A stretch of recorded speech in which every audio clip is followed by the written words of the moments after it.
Hi everyone, Mark here again. I just have another book review to do.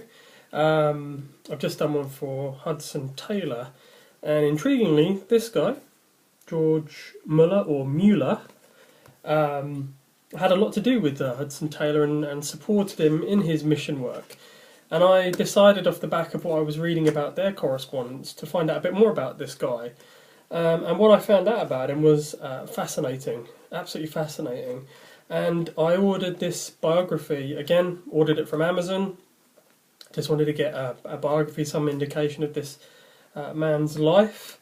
And I got this, I think, for £5.99 in pound sterling, £5.99.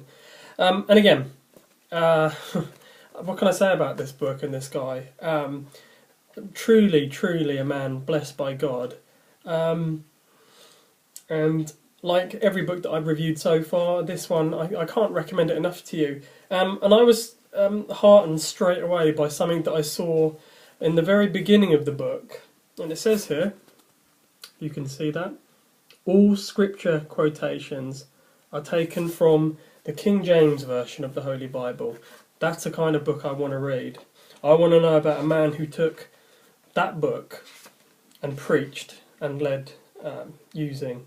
And you can see the fruits of that in his life. It starts out by giving just a basic overview of what he did and how he lived his life, but it obviously then fleshes that all out from the following chapters. So it starts talking about his childhood and how his life was just a complete mess to begin with.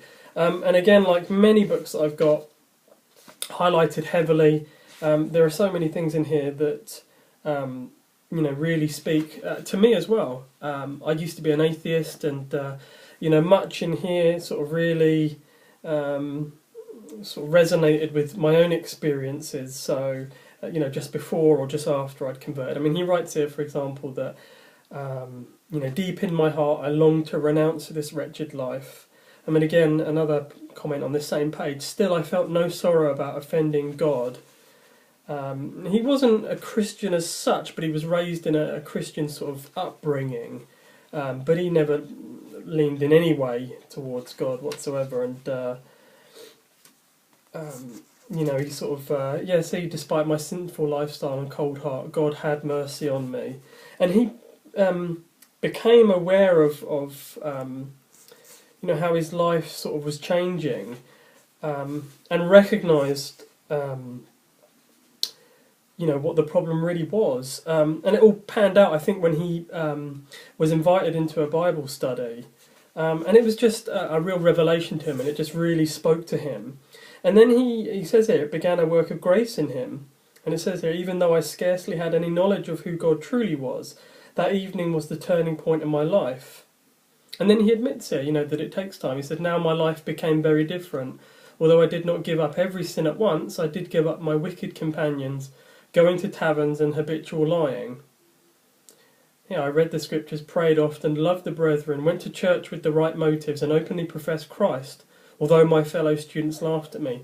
So he went through this pain barrier that a lot of us go through. I've been through that as well, where it's almost like you're a secret Christian, or it's difficult for you to really come out and say that you're a Bible believing Christian, and it's difficult. And a lot of what he says in this really, like as I said, it really resonated with me, and pretty much highlighting page after page after page of things that that he did, and his thoughts, and it's just incredible how much it relates to my life, and I'm sure your life if you're watching this.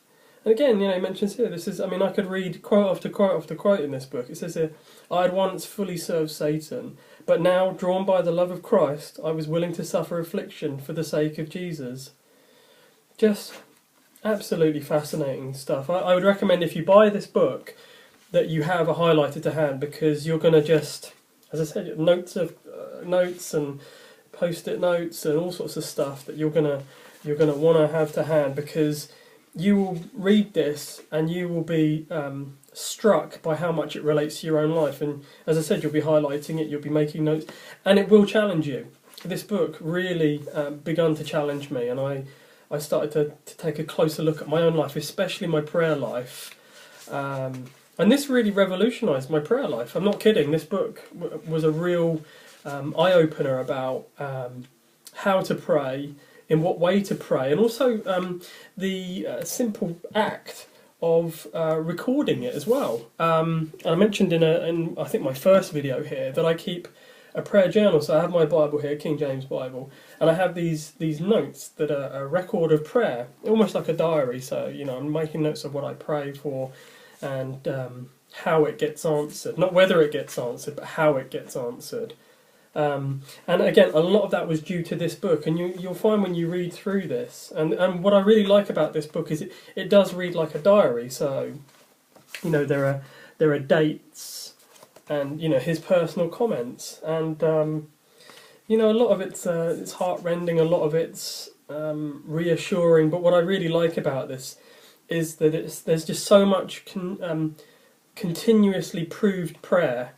And he, again, I mentioned in the video just previous to this about Hudson Taylor, about that, at least I believe I mentioned it, that he led a life in his mission life where he prayed for everything. He never really petitioned anybody for anything. And I think George Müller, he really took that to a whole nother level. And he would say absolutely nothing to anybody about his needs, and I've put that into practice in my own life right now. I mean, it's something that's a strong part of my life. Much of my prayer, well, if not all of it, in fact, is concealed from people. The Lord knows my needs, and I trust Him to provide for me.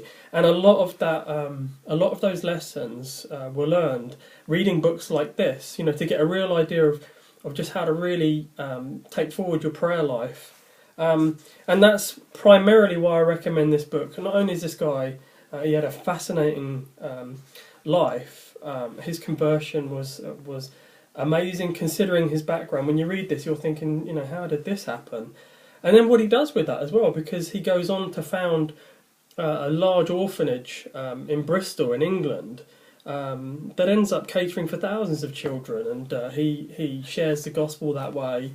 And the sort of money that he ended up raising, I think in today's money it was millions of pounds, all through answered prayer. He never had a fundraiser, or he never went around petitioning people or anything nothing like that. It was all prayer, and it's honestly an incredible read, and I know for a fact it will challenge you. You'll read it and you'll come away thinking, I should be better than this. I should be praying better. My attitude should be better, especially towards God, because we have a tendency, I believe, as Christians to sort of, it's almost like we don't really trust God with our prayers, and that's the real challenge that I got out of this book. Do I really trust God to answer my prayers?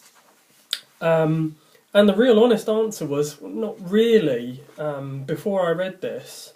And I say that with a hint of shame, because it took a book like this to kind of really say, well, hang on a second, are you really 100% trusting God, or are you kind of halfway there? And I thought that I had a good prayer life, and I did to a degree, but was I really 100% trusting in God?